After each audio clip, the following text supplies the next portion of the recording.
श्री राम मंदिर में प्राण प्रतिष्ठा को लेकर तैयारियां जोरों पर हैं।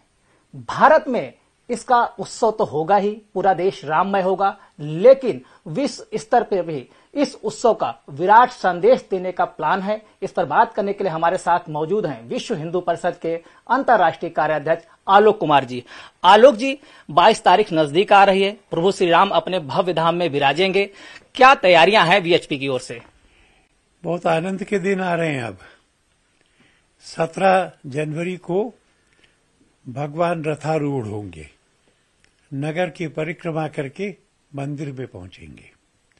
18 को गर्भगृह में, और फिर जल स्नान होगा एक दिन का अन्न स्नान होगा, फिर शैया एक दिन का होगा, और जल स्नान अन्नवास शैयावास के बाद में 22 तारीख को हम सबकी श्रद्धा उनमें प्राण फूंक देगी।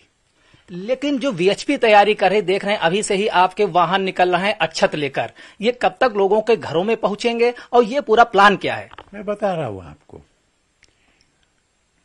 हम ये चाहते हैं कि सारे विश्व के हिंदू इस कार्यक्रम में प्रत्यक्ष रूप से सम्मिलित हो जाएं,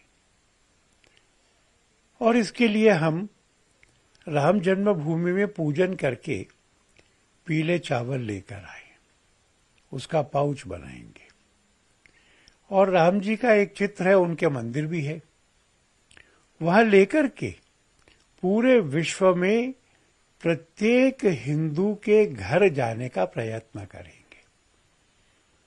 हमारा अंदाजा है कि 10 करोड़ परिवारों में हम जा सकेंगे कम से कम। 10 करोड़ों के परिवारों तक आप अक्षत पहुंचाएंगे। कितने मंदिरों में ये पूजन होगा और इसका संदेश क्या दुनिया में देना चाहते हैं आप? मैं पहले अक्षत का पूरा करता हूं।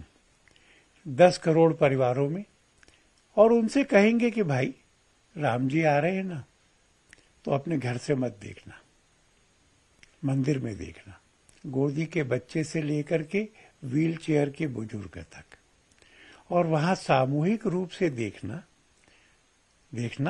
और उसके बाद में जब आरती हो तो खड़े होना, पैर थिरके, हाथ ताली बजाएं, आंख दर्शन करे, कान सुने, मुंह आरती गाए।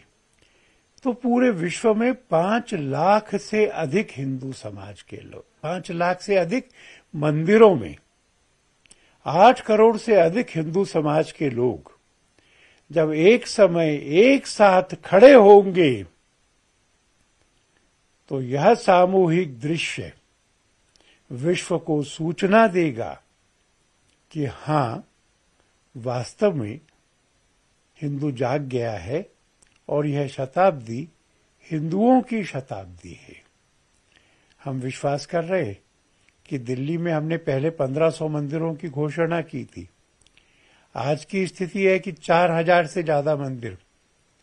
दीपावली होगी, मंदिर सजेंगे, रंगोली होगी, और लोग ऐसा आनंद का उत्सव मनाएंगे जैसा 100 सालों में इस धरती ने कहीं देखा नहीं होगा। कौन से ऐसे प्रमुख देश हैं जिनमें आपका संपर्क हो चुका है और जहां जहां ये अक्षत पहुंचेंगे? मैं कहूंगा कि जहां हिंदू रहते हैं वह सभी देश। अमेरिका का एक विस्तृत प्रवास तो हुआ है, पर बाकी सब देशों में भी इसके लिए बैठकें और इसकी तैयारी हो चुकी है। जहां जहां भी मंदिर है वहां ये कार्यक्रम होगा, और कोई कोई छोटे शहर ऐसे भी हैं विदेशों में जहां मंदिर नहीं है, वहां फिर किसी एक सार्वजनिक स्थान पर होगा। ग्रामों में भी अगर भगवान का मंदिर केवल ग्राम देवता के लिए है, तो भी ग्राम देवता के मंदिर के सामने होगा, पर यह कार्यक्रम जहां भी होगा वो अपने स्थानीय मंदिर में करेंगे। आपने कहा कि ये जो शताब्दी है वो हिंदू शताब्दी होगी, इसका क्या अभिप्राय निकाला जाए? मैं ऐसा मानता हूं कि सोवियत रूस के बिखरने के बाद से साम्यवाद अब लोगों की समस्या का हल नहीं है, समाजवाद भी नहीं है, पूंजीवाद भी केवल स्पर्धा और निराशा फैला रहा है। लोगों को आनंद चाहिए, लोगों को संतोष चाहिए, सुख चाहिए, ऐसा आनंद जो आकर जाता नहीं है, ऐसा सुख जो होता है और बना रहता है।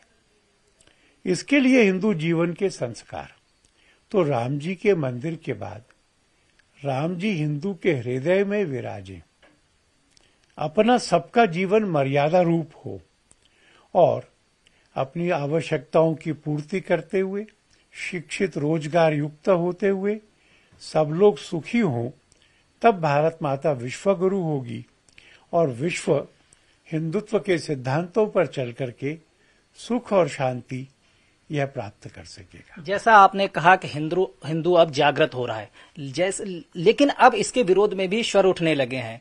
सपा नेता स्वामी प्रसाद मौर्य ने कहा है कि हिंदू धर्म एक धोखा है और कुछ लोगों के लिए धंधा बन गया है। इस पर आप क्या कहेंगे? वो प्रोफेशनल है, उसे हमें गाली देने में अच्छा लगता है। धोखा कहना, धंधा कहना, ये वैसे ही शब्द हैं जैसे एड्स कहना, जैसे डेंगू कहना। और ये मुझे एक सोची समझी रणनीति लगती है कि तमिलनाडु में डीएमके के मुख्यमंत्री के पुत्र जो स्वयं मंत्रिमंडल में हैं, उन और वहां के धर्मादा मिनिस्टर के सामने कहें, कांग्रेस अध्यक्ष के पुत्र जो कांग्रेस के मंत्री भी हैं वो कहें, बिहार के अंदर लालू प्रसाद की पार्टी के लोग कहें और उत्तर प्रदेश में ये कहें, तो हिंदुओं को अपमानित करके, सनातन को अपमानित करके अल्पसंख्यक समाज के वोटों को इकट्ठा करने की ये घृणित राजनीति है। एक तरफ सपा नेता लगातार बयान दे रहे हैं हिंदू धर्म के खिलाफ, वहीं सपा सांसद डिंपल यादव ने कहा है इससे पार्टी का कोई लेना देना नहीं, ये उनका व्यक्तिगत बयान है। तो निकालते क्यों नहीं? पार्टी से बाहर क्यों नहीं करते? पार्टी में सम्मान क्यों रखते हैं? जब पिछली बार उन्होंने रामचरितमानस जलाई थी, उसी हफ्ते में उनको पदाधिकारी बनाया था। तो आप उनको पदोन्नत करेंगे, आप उनको सम्मानित करेंगे और आप उनके बयान से डिस्टेंस करेंगे, ये डुप्लिसिटी चलेगी नहीं। ऐसा लगता है कि समाजवादी पार्टी ने उत्तर प्रदेश में भी आत्महत्या करने का विचार किया है। अंतिम सवाल है, सपा के सांसद हैं शफीकुर रहमान बर्क। उनका कहना है जिस दिन राम मंदिर का लोकार्पण होगा, वहां पे उद्घाटन होगा, राम मंदिर प्राण प्रतिष्ठा होगी, उस दिन वो अपनी मस्जिद की वापसी की दुआ मांगेंगे। उनकी मस्जिद के लिए सुप्रीम कोर्ट ने जगह दी है। मस्जिद पे जिनका क्लेम था उन्होंने वो जगह स्वीकार कर ली है। मस्जिद बनाने का नक्शा भी बना लिया है। वो वहां पर मस्जिद बनाए, इसमें कोई आपत्ति नहीं है। पर राम जन्मभूमि पर अगर कोई आंख उठाएगा तो भारत की जनता उसको अस्वीकार करेगी, दंडित करेगी, इसमें कोई संदेह नहीं है। एक और सवाल है अंतिम कि ज्ञानवापी का जो सर्वे था वो हो गया, आपको क्या उम्मीद है सर्वे में क्या खुलासा होने वाला है, किसके पक्ष में ये आने वाला है? वो स्थान तो मंदिर ही है। शिवलिंग पहले निकल चुका है। जहां शिवलिंग है, इतना बड़ा शिवलिंग है, वो तो मंदिर है। मस्जिद में शिवलिंग नहीं होता है। और अंदर भी वहां पर बहुत सारे हिंदू चिन्ह हैं। 1991 का जो कानून है वो ये नहीं कहता कि 1947 में जो जगह जिस काम आ रही थी उस काम आती रहेगी। वो कहता है कि 1947 में जिस स्थान का जो चरित्र था वो बदला नहीं जाएगा। तो अब मथुरा में, काशी में उन स्थानों के चरित्र की जांच हो रही है। ये सर्वे उसका हिस्सा है।